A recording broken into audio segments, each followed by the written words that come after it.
jiwaku. Ku datang padamu dalam kerinduan, kasih-Mu yang sanggup mengubahku dan menguatkanku dalam pengharapan. Yesus, Engkaulah permata hatiku, dunia tak dapat menggantikan-Mu. Kemuliaan-Mu tercurah bagiku, menjadikanku indah dan semakin indah bagiku.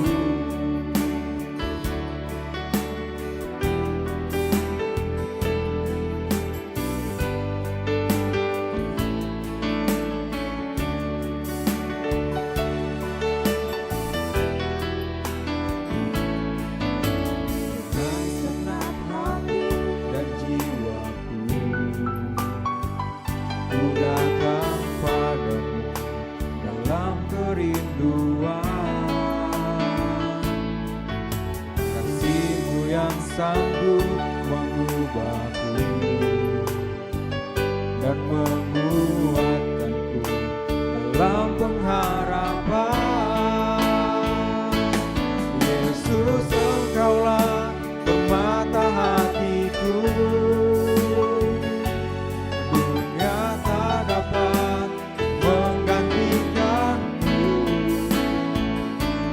Kemuliaan-Mu tercurah bagiku, menjadikanku indah dan semakin indah bagiku.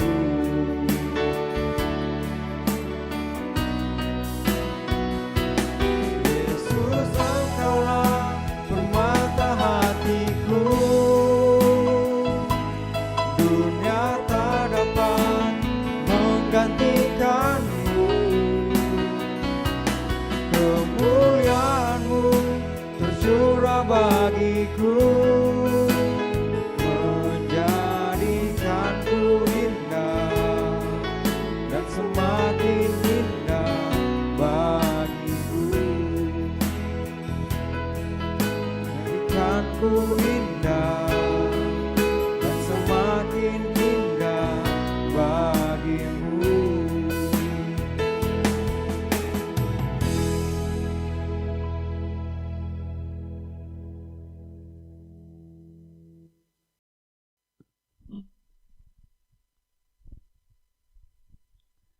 Shalom, selamat pagi Bapak Ibu Saudara jemaat yang dikasihi Tuhan. Syukur kita persembahkan bagi Tuhan yang sudah memelihara hidup kita. Kita boleh ada di minggu yang pertama di bulan ini, mensyukuri setiap anugerah Tuhan. Kita akan beribadah, memuji dan menyembah Tuhan. Mari kita pakai waktu ini, kesempatan ini untuk menikmati hadirat Tuhan. Untuk memulaikan ibadah, saya undang jemaat untuk berdiri. Kita akan memuji Dia, Raja di atas segala raja, yang berkuasa atas kehidupan kita. Mulia, sembah Raja mulia.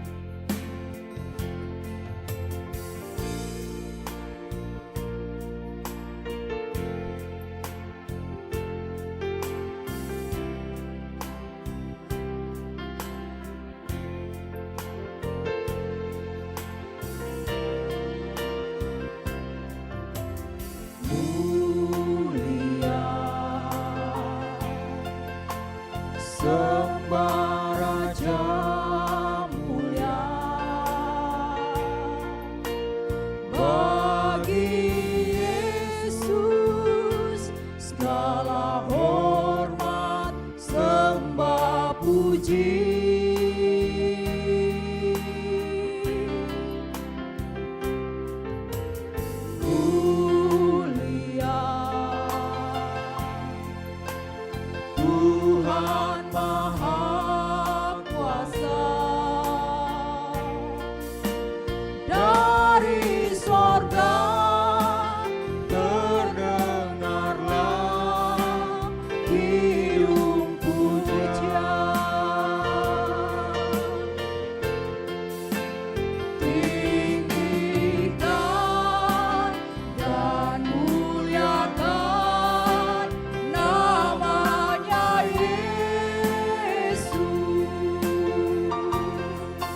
Raja atas segala raja, termulialah.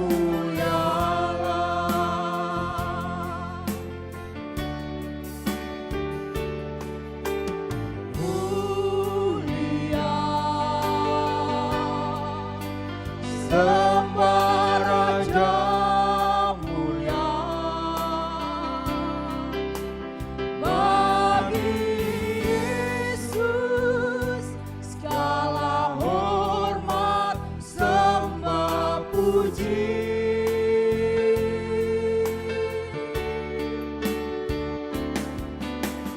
Mulia Tuhan Maha Kuasa, dari sorga terdengarlah kidung pujian.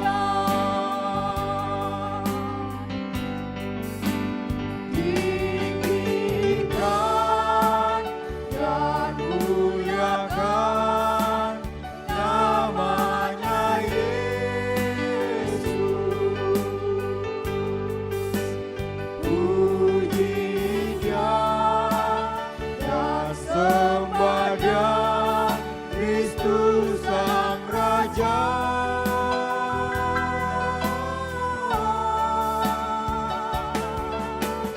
Mulia, sembah Raja mulia. Raja atas segala raja, termulialah. Raja atas segala raja, termulialah.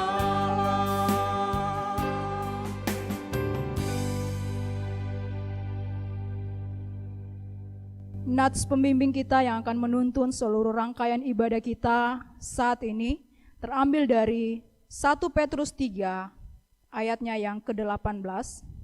Firman Tuhan, sebab juga Kristus telah mati sekali untuk segala dosa kita, Ia yang benar untuk orang-orang yang tidak benar, supaya Ia membawa kita kepada Allah. Ia yang telah dibunuh dalam keadaannya sebagai manusia, tetapi yang telah dibangkitkan menurut Roh. Bapak, Ibu, saudara jemaat yang dikasihi Tuhan, mari siapkan seluruh keberadaan hidup kita untuk lebih lagi menikmati hadirat Tuhan. Saya mempersilakan kita mengambil waktu teduh.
Jadilah kiranya ibadah kita pada pagi hari ini di dalam nama Allah Bapa, Allah Putra, dan Allah Roh Kudus, Allah Tritunggal yang akan memimpinnya dari awal, pertengahan, hingga akhirnya.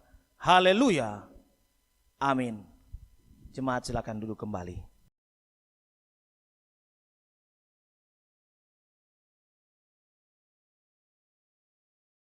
Bapak, Ibu, Saudara yang dikasihi Tuhan, saat ini kita sedang menghadapi situasi yang sulit dan mengkhawatirkan. Daerah kita, bangsa kita, bahkan seluruh dunia dengan adanya virus corona. Dalam situasi ini, apakah yang harus kita lakukan? Dengan berserah penuh, percaya dengan iman yang teguh pada Yesus Kristus, kita dapat mampu menghadapi situasi yang sulit sekalipun. Darah Yesus Kristus telah tercurah di kayu salib untuk menebus dosa setiap umat manusia. Dengan terus memelihara hidup percaya kita, maka kita akan beroleh keselamatan kekal. Tercurah darah Tuhanku.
Bapak Ibu jemaat yang dikasihi Tuhan, bersama-sama kita akan mengikrarkan pengakuan iman rasuli, dan saya undang kita semua untuk bangkit berdiri. Kita akan berkata demikian.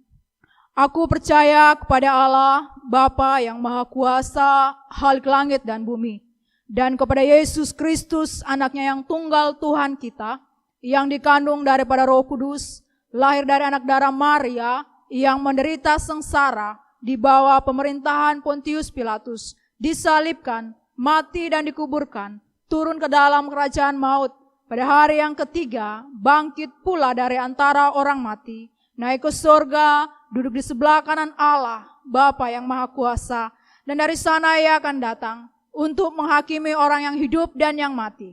Aku percaya kepada Roh Kudus, gereja yang kudus dan am, persekutuan orang kudus, pengampunan dosa, kebangkitan tubuh, dan hidup yang kekal. Amin.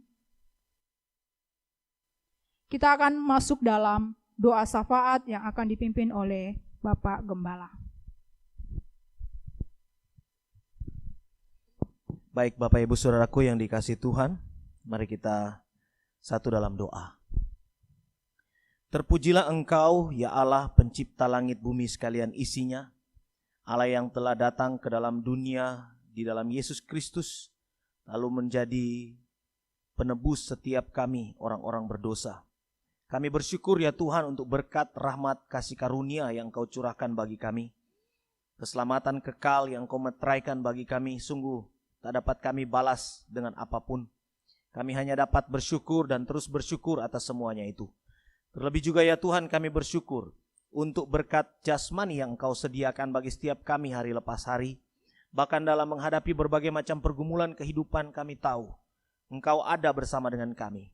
Kami tahu Engkau menyertai kami, memberi kami kekuatan, hikmat, kebijaksanaan, sehingga kami sanggup untuk menghadapi segala macam pergumulan kehidupan itu. Terima kasih ya Tuhan untuk berkat yang telah Engkau curahkan dalam hidup kami.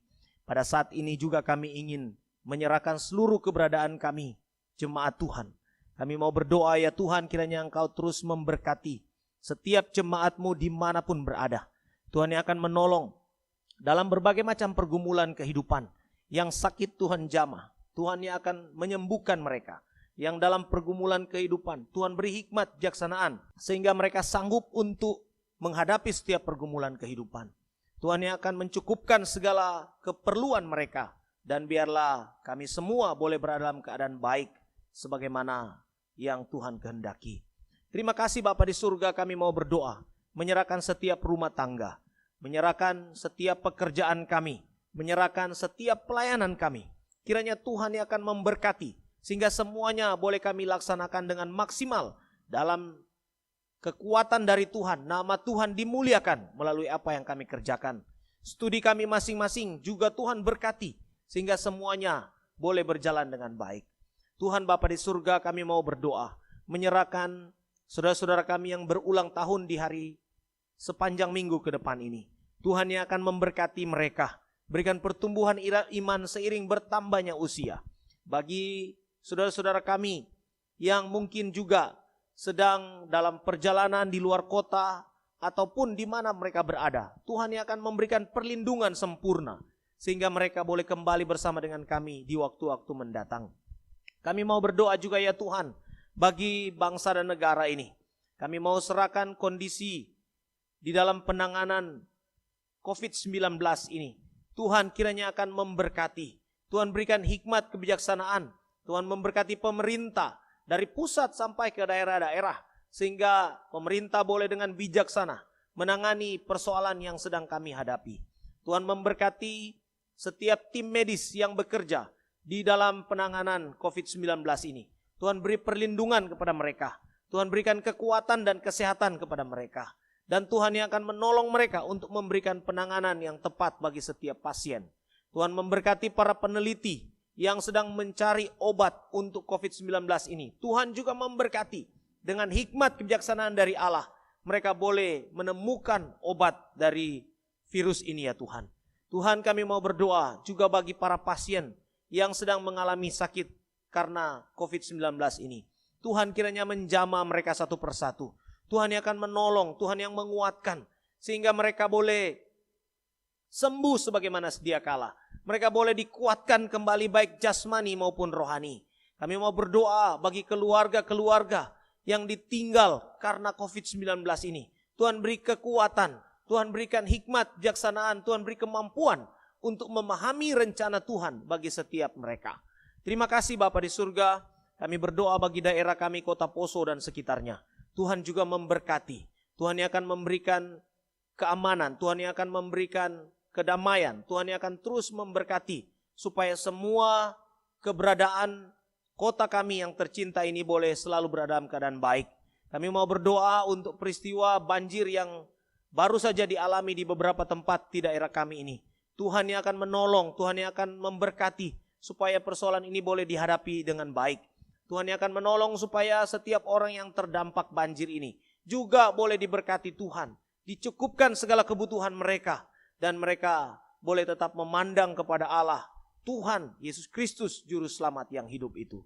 Terima kasih Bapa di surga, setiap kami datang di hadapan-Mu membawa persoalan kami masing-masing. Tuhan kiranya akan menolong kami. Kami mau bergantung mutlak hanya kepada Allah saja.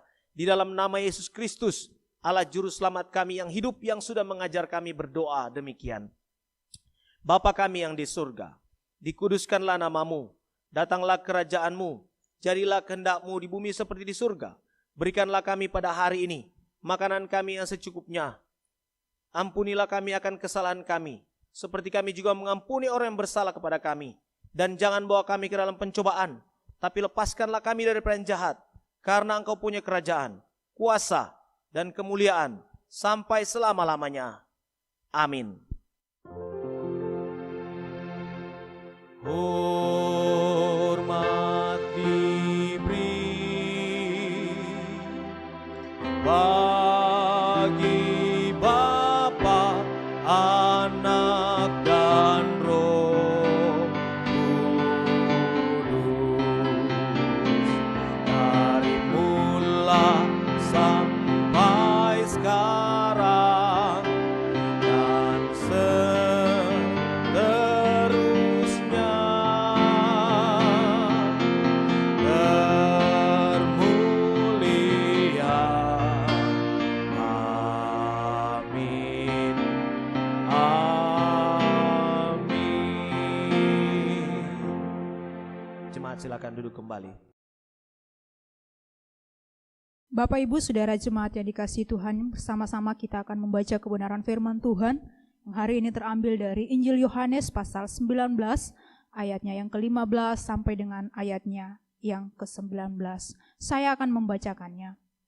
Maka berteriaklah mereka, enyahkanlah dia, salibkan dia. Kata Pilatus kepada mereka, haruskah aku menyalibkan rajamu?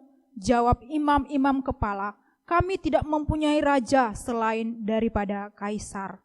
Akhirnya Pilatus menyerahkan Yesus kepada mereka untuk disalibkan. Mereka menerima Yesus. Sambil memikul salibnya, ia pergi keluar ke tempat yang bernama tempat tengkorak, dalam bahasa Ibrani Golgota. Dan di situ ia disalibkan. Mereka, dan bersama-sama dengan dia disalibkan juga dua orang lain, sebelah menyebelah, Yesus di tengah-tengah.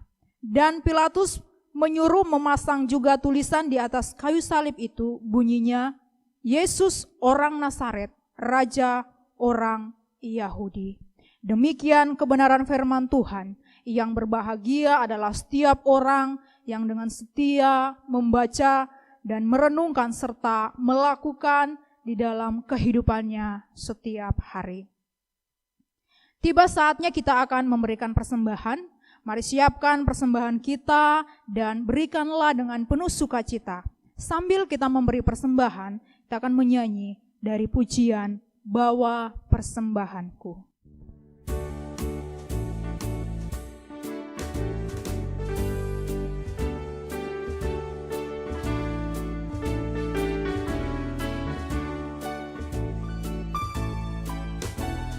Bawa persembahanmu dalam rumah Tuhan dengan rela hatimu, janganlah jemu. Bawa persembahanmu, bawa dengan suka, bawa persembahanmu, tanda sukacitamu, bawa persembahanmu, ucaplah syukur. Rahmat Tuhan padamu tidak tertandingi oleh apa saja pun dalam dunia.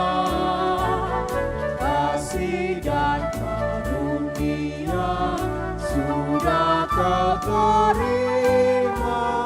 Bawa persembahanmu, tanda sukacitamu, bawa persembahanmu, ucaplah syukur. Kita akan berdoa untuk persembahan. Mari kita berdoa. Kembali Tuhan, kami menaikkan syukur kami kepadamu atas setiap kasih pemeliharaan Tuhan dalam kehidupan kami. Kami sungguh menikmati bagaimana Allah memelihara hidup kami. Berkat jasmani, berkat rohani kami boleh nikmati dalam hidup ini. Terima kasih Tuhan, sebagai tanda syukur kami telah memberikan persembahan. Ya Tuhan, berkati persembahan kami ini, kuduskan, dipakai untuk pekerjaan pelayanan gerejamu di tempat ini. Setiap kami yang sudah memberikannya, Tuhan juga yang akan memberkati. Bahkan Engkau Allah yang akan terus mengajar kami untuk mempersembahkan seluruh kehidupan kami sebagai persembahan yang berkenan kepada Tuhan. Ini doa kami, ini persembahan kami. Dalam nama Tuhan Yesus kami menaikkan doa ini. Haleluya. Amin. Bapak Ibu Saudara jemaat yang dikasihi Tuhan, mari kita siapkan hati dan pikiran kita untuk mendengarkan perenungan firman Tuhan yang akan terus menguatkan serta meneguhkan kita untuk percaya kepada Tuhan melewati hari-hari hidup yang Tuhan masih anugerahkan bagi kita. Mari kita naikkan pujian untuk mempersiapkan seluruh keberadaan hidup kita, hati kita. Darahmu Yesus, naikkan pujian ini.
Mari Bapak Ibu Saudaraku yang dikasihi Tuhan, sebelum kita bersama-sama merenungkan kebenaran firman Tuhan, kita berdoa.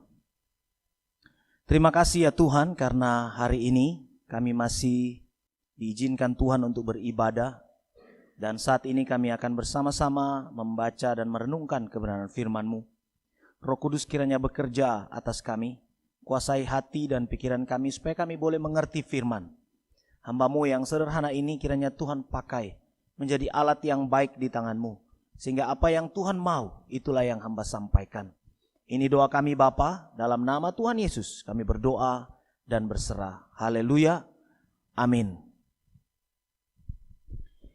Shalom Bapak Ibu Saudaraku yang dikasihi Tuhan. Kiranya Anda sekalian berada dalam keadaan baik, diberkati secara jasmani terlebih rohani. Entah berapa lama lagi kita akan beribadah di depan layar kaca seperti ini.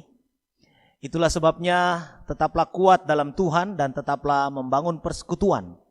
Tetaplah saling mengabari, ya. Terlebih saling mendoakan. Baik, ada 4 rangkaian peristiwa sejarah yang menjadi landasan kepercayaan orang Kristen, yaitu kelahiran Yesus, kematian Yesus, kebangkitan Yesus, dan kenaikan Yesus ke surga. Keempat peristiwa sejarah ini saling terkait dan tidak boleh ada yang dihilangkan ataupun tereduksi, baik dari sudut pandang historis maupun teologis. Itulah sebabnya penting bagi kita untuk memahami secara sempurna tentang keempat peristiwa sejarah tersebut. Sehingga kita dapat menjalani kehidupan kekristenan kita di atas dasar yang kokoh. Dalam seri khotbah pengakuan iman kali ini, kita akan membahas tentang anak kalimat di dalam kredo rasuli itu, yaitu disalibkan, mati, dan dikuburkan, turun ke dalam kerajaan maut. Apakah maknanya bagi kita? Nah, kita akan membahasnya itu hari ini. Nah, yang pertama, kata salib. Ini penting untuk kita pahami. Kita tidak dapat mengingkari fakta bahwa Yesus benar-benar disalibkan. Dengan ilham Roh Kudus, Yohanes menulis demikian. Maka berteriaklah mereka, enyahkan dia, salibkan dia. Kata Pilatus kepada mereka, haruskah aku menyalibkan rajamu? Jawab imam-imam kepala, kami tidak mempunyai raja selain daripada kaisar. Akhirnya Pilatus menyerahkan Yesus kepada mereka untuk disalibkan. Mereka menerima Yesus, sambil memikul salibnya ia pergi keluar ke tempat yang bernama tempat tengkorak, dalam bahasa Ibrani Golgota, dan di situ ia disalibkan mereka. Dan bersama-sama dengan dia disalibkan juga 2 orang lain, sebelah menyebelah, Yesus di tengah-tengah. Dan Pilatus menyuruh memasang juga tulisan di atas kayu salib itu. Bunyinya, Yesus orang Nazaret, Raja orang Yahudi. Yohanes 19 ayat 15 sampai 19. Sesungguhnya para sarjana, para sejarawan tidak membantah fakta bahwa Yesus digantung pada tiang salib. Yang banyak dipersoalkan ialah mengapa dia dieksekusi secara demikian. Orang Farisi menuduh Yesus telah menghujat Allah. Beberapa alasan mereka seperti Yesus mengampuni dosa, mengklaim berkuasa atas hari Sabat, menyebut diri anak manusia, anak Allah satu-satunya, Mesias yang dijanjikan. Dia masuk ke Yerusalem dengan mengendarai keledai beban yang muda, sampai mengaku bahwa dia telah ada sebelum Abraham jadi. Semuanya telah terakumulasi dan menjadi alasan penyalibannya. Mereka seolah-olah ingin berkata begini, baik, jika engkau mengklaim diri Mesias dan Tuhan, maka kami akan permalukan engkau dengan cara salib. Dan kita lihat bagaimana engkau mempertahankan harga dirimu di atas sana. Lalu beberapa ahli juga berkata bahwa orang Saduki, para pemimpin keagamaan Yahudi pada waktu itu yang ada di Bait Allah, mereka mengeksekusi Yesus juga karena alasan-alasan politik daripada karena pengajaran mereka. Mereka mungkin telah menganggap Yesus sebagai suatu ancaman terhadap stabilitas, terutama setelah ia menyebabkan suatu gangguan di Bait Allah. Faktor-faktor lain sebagai contoh masuknya Yesus ke Yerusalem tadi mungkin juga berkontribusi terhadap keputusan ini. Pilatus juga kemungkinan besar ya melihat penyebutan kerajaan Allah oleh Yesus sebagai suatu ancaman terhadap otoritas Romawi. Dan karenanya ia bekerja sama dengan para elit bait Allah untuk mengeksekusi Yesus. Nah, Bapak Ibu Saudaraku yang dikasihi Tuhan, dakwaan di atas salib itu yang disebut titulus, ya, papan yang ada tulisan itu namanya titulus dalam bahasa Latin, menunjukkan alasan penyalibannya. Namun ada masalah dalam pandangan ini.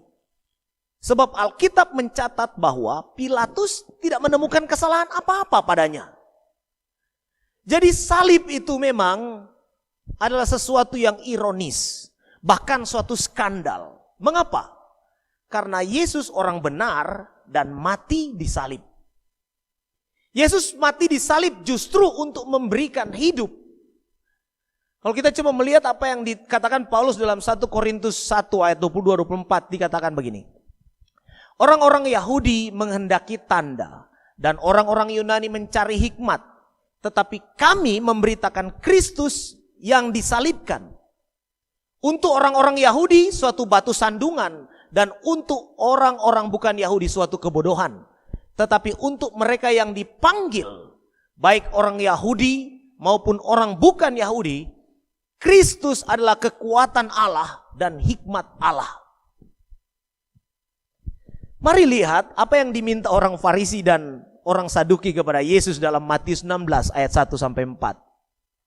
Firman Tuhan berkata begini.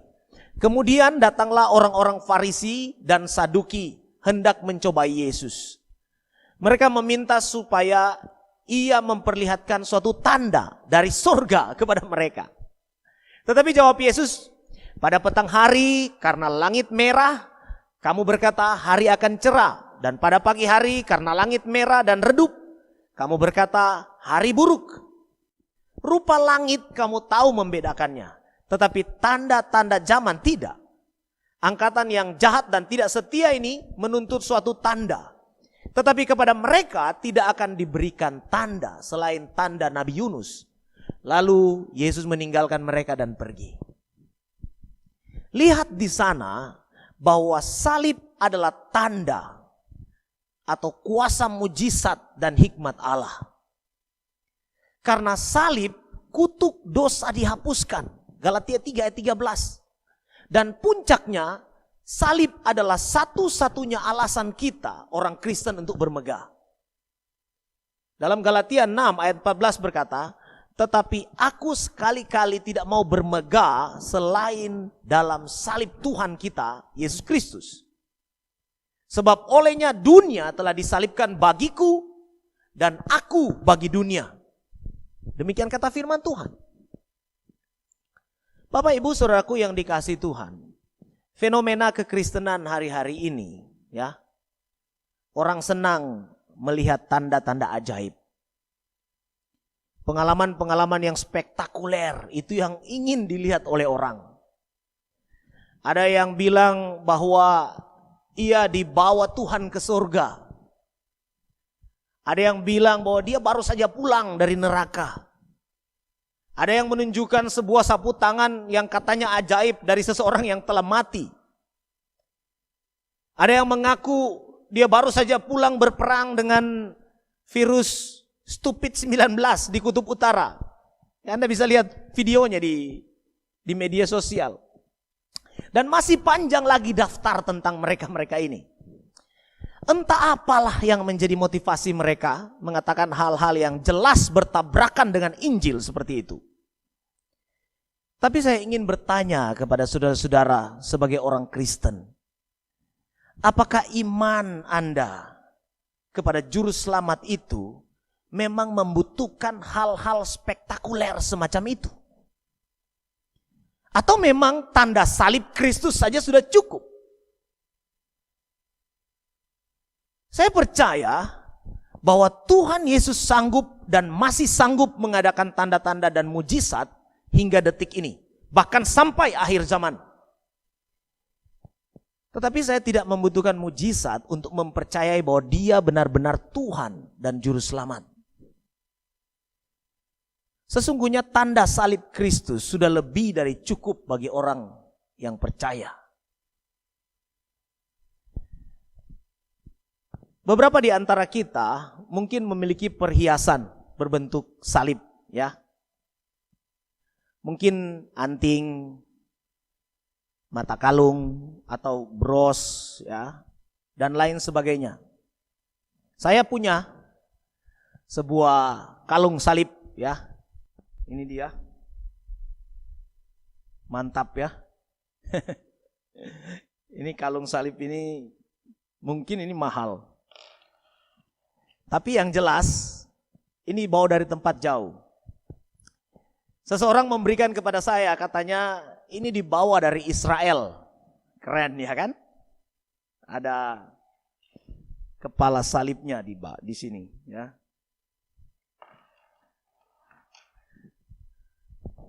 Karena dibawa dari Israel, tentulah ini merupakan sesuatu yang sangat berharga menurut saya. Senang sekali dapat memilikinya. Tetapi apalah artinya tempat datangnya kalung ini, kalung salib ini, jika saya tidak memahami secara alkitabiah alasan untuk bermegah di atas salib itu. Salib Kristus menunjukkan bahwa Allah bekerja dengan cara yang bertentangan dengan anggapan manusia. Salib Kristus menunjukkan bahwa sungguh kemegahan manusia selama ini justru merupakan kehinaan bagi Allah, dan yang hina bagi Allah dan yang hina bagi manusia dipakai Allah untuk suatu kemuliaan yang tiada tara. Mari, jangan hanya menjadikan salib sekadar aksesoris, tetapi ketika memandangnya, kita teringat akan kebesaran Tuhan dan karyanya di atas salib itu.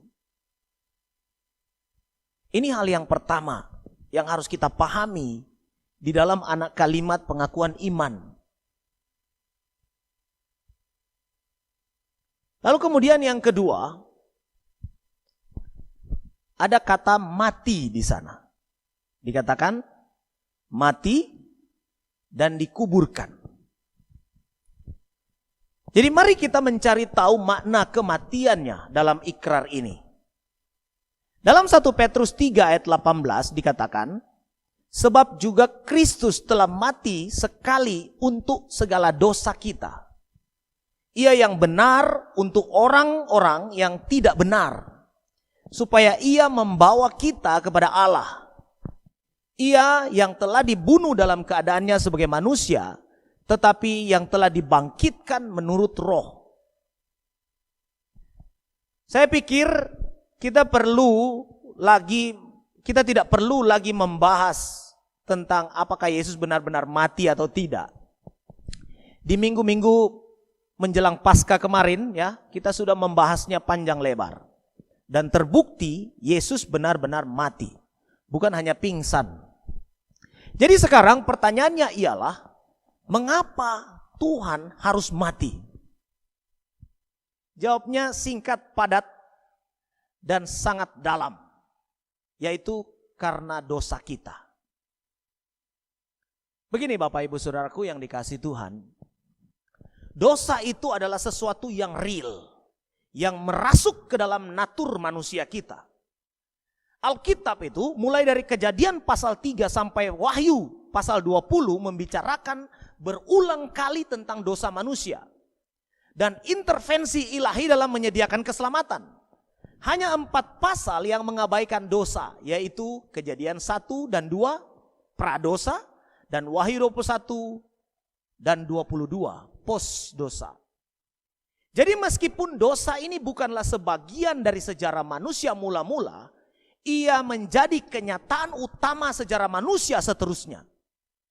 Sampai periode akhir. Alkitab tidak merinci secara jelas dan tegas tentang asal-usul dosa. Namun dijelaskan bahwa setan adalah agen supranatural. Pembawa dosa ke dalam ciptaan Allah. Termasuk juga kepada manusia. Yesaya 14 dan Yeskiel 28. Kita bisa membacanya di sana. Suatu hal yang dinyatakan secara tegas oleh Alkitab ialah bahwa manusia diciptakan tanpa dosa dengan tujuan dan misi yang khusus dari Allah penciptanya. Lalu realitanya adalah dosa yang membawa serta pengaruh dan akibat jahat mendekati manusia. Sehingga secara sadar dan sukarela ia memihak dosa dan melanggar perintah Allah. Dosa akhirnya menerobos, mengembang dan menguasai manusia. Manusia mengalami apa yang dikatakan a willful sinner dan enslaved sinner. Yang berarti manusia berdosa karena kemauannya sendiri dan menjadi budak dosa.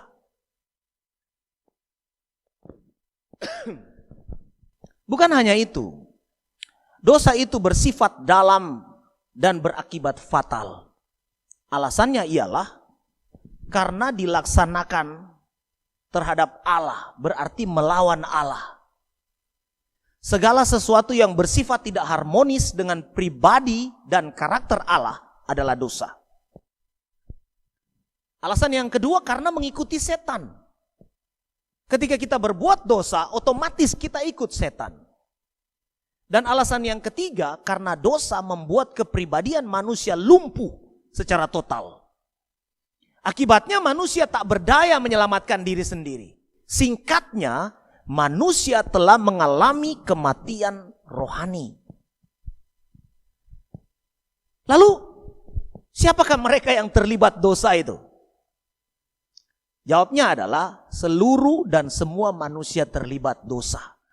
Roma 3 ayat 23 berkata, sebab semua orang telah berbuat dosa. Tidak terkecuali. Jadi begini Bapak Ibu Saudaraku yang dikasihi Tuhan. Saya ingin memberi gambaran yang mungkin tidak terlalu sempurna. Sekarang ini para peneliti pengobatan COVID-19 telah menemukan metode yang dipercaya efektif mengobati COVID-19. Yakni dengan plasma darah pasien yang telah sembuh. Sejauh ini itu adalah satu-satunya metode pengobatan COVID-19 yang cukup mujarab. Ada yang berkata bahwa akhirnya rasa saling mengasihi antar sesama manusia lah yang sanggup mengobati pandemi ini. Ada orang yang telah sembuh secara sukarela menyumbangkan plasma darah mereka. Sehingga imunitas yang telah mereka peroleh juga menjadi imunitas penderita yang lain. Hasilnya virus corona habis. Puji Tuhan untuk ide yang cemerlang itu. Nah, yang ingin saya katakan adalah darah Yesus bekerja lebih sempurna daripada metode tersebut. Dia yang telah melalui maut itu sanggup membebaskan kita dari maut. Karena oleh darahnya itu kerusakan akibat dosa yang kita alami dapat disembuhkan. Firman Tuhan berkata, dan oleh bilur-bilurnya kamu telah sembuh. Ada orang yang pernah mengatakan begini, bukankah Allah itu maha kuasa? Jika dia mau, dia juga pasti dapat menyelamatkan manusia begitu saja tanpa harus melalui kematian Yesus. Begini, pertama, Alkitab berkata sebab upah dosa ialah maut. Hanya itu upahnya. Artinya jika kita berdosa, akibatnya kita dihukum maut, terpisah selama-lamanya dari Allah. Itu sudah hukum, menjadi hukum yang mutlak ditetapkan oleh Allah. Dan yang kedua, Allah itu adil. Artinya dia tidak dapat membiarkan para pemberontak lolos dari hukuman. Jika mereka ingin bebas, harus ada yang menanggung hukuman bagi mereka. Dan tahukah saudara, itulah yang dilakukan Yesus. Hikmat, anugerah, kuasa dan kasih Allah yang tak terbatas itu merencanakan dan menyediakan keselamatan bagi manusia di dalam Kristus. Pertanyaannya adalah, sudahkah engkau menerimanya? Sudahkah engkau menghidupinya dan mensyukurinya? dalam setiap hela nafasmu. Sesungguhnya bagi orang yang telah diselamatkan, totalitas hidupnya adalah milik Kristus. Jika kita sudah diselamatkan oleh Kristus, maka seharusnya lah kita mempersembahkan apa yang kita miliki.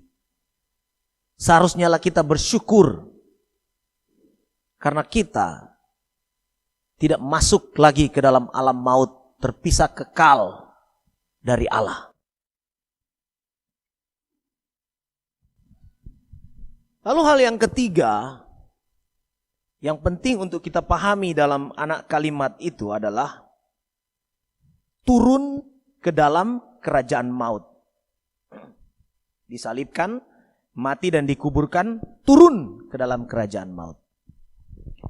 Dalam Alkitab, istilah kerajaan maut diterjemahkan dari kata Ibrani Sheol atau kata Aram Gehenna.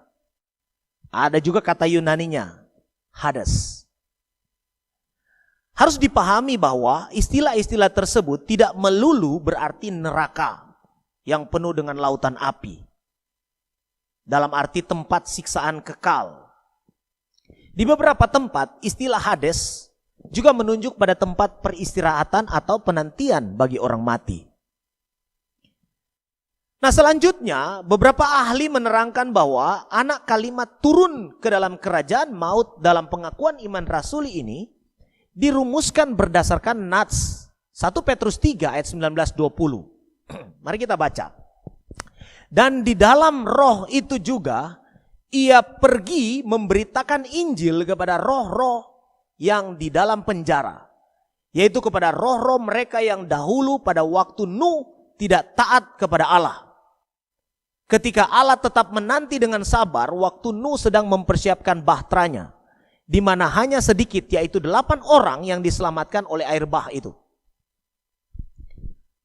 Menurut saya, terjemahan ini harus dikoreksi. Sebab terjemahan tersebut sudah memakan korban. Beberapa tahun yang lalu ada hamba Tuhan pergi ke kuburan dan berkhotbah di sana. Dengan harapan dapat membuat orang mati bertobat. Katanya, Yesus pun memberitakan Injil ke dunia orang mati.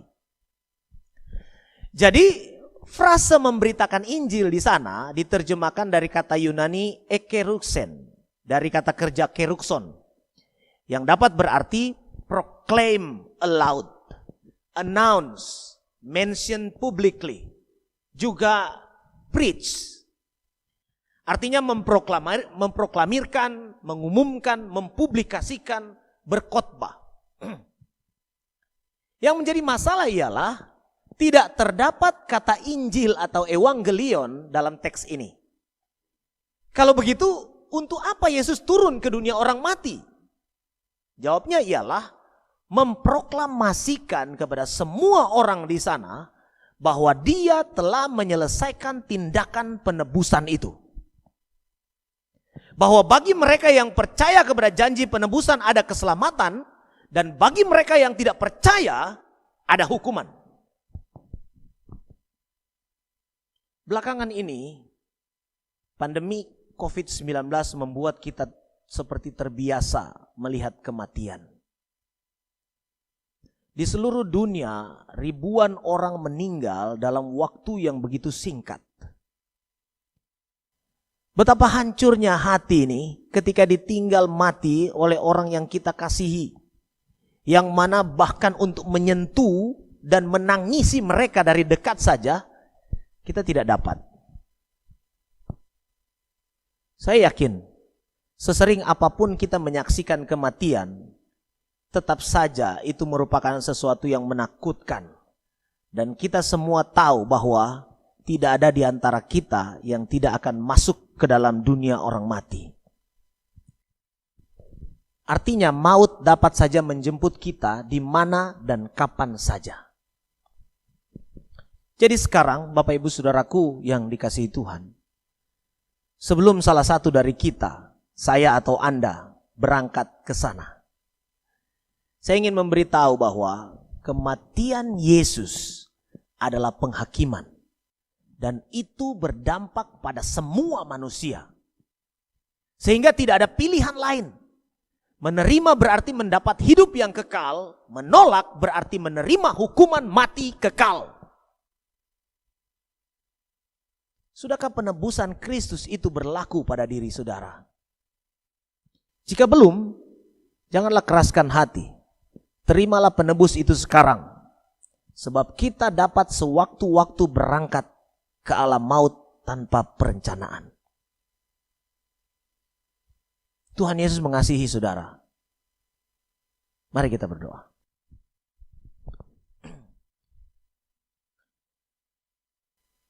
Biarlah firman-Mu ini dapat kami pahami, masuk ke dalam hati sanubari setiap kami. Bahkan kami dapat menghidupinya, ya Tuhan. Roh Kudus terus bekerja, supaya firman-Mu boleh menjadi dasar bagi kehidupan kekristenan kami. Dan apabila hari ini ada yang sedang mendengar dan baru saja membuka hatinya untuk menerima Engkau sebagai Tuhan dan Juru Selamat, kiranya Tuhan memberkati dia dimanapun berada.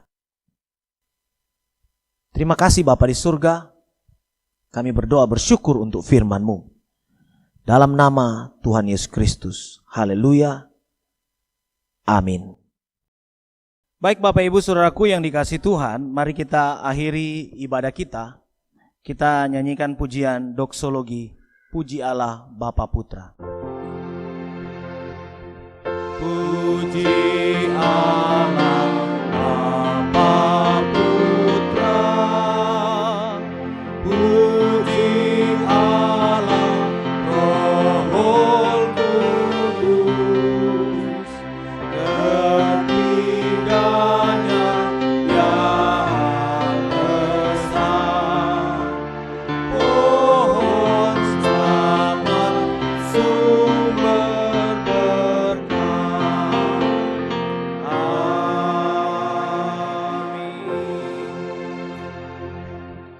Kiranya apa yang kami lakukan di sepanjang ibadah ini sungguh menyenangkan hati-Mu. Dan biarlah apa yang kami kerjakan di sepanjang hidup kami itu juga merupakan persembahan yang harum di hadapan-Mu. Dan biarlah berkat Tuhan turun tercurah melimpah bagi setiap kami. Bapak Ibu Saudaraku yang dikasihi Tuhan, mari arahkan hati dan pikiran-Mu hanya kepada Kristus saja. Jadilah berkat kemanapun kau pergi dan berada, dan terimalah berkat Tuhan. Kiranya berkat dari Allah Bapa, berkat dari Tuhan kita Yesus Kristus, berkat dari Roh Kudus menyertai kita sekalian hari ini sampai Maranatha. Tuhan Yesus datang menjemput setiap kita. Haleluya. Amin. Amin. Amin. Amin. Amin.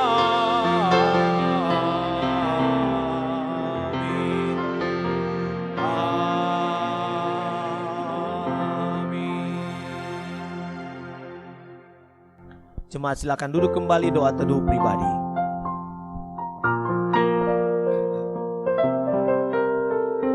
Demikianlah ibadah kita pada hari ini. Tetaplah kuat di dalam Tuhan, tetap jaga kesehatan, dan tetaplah berdoa supaya kita dapat segera bertemu kembali di dalam ibadah-ibadah kita ke depan.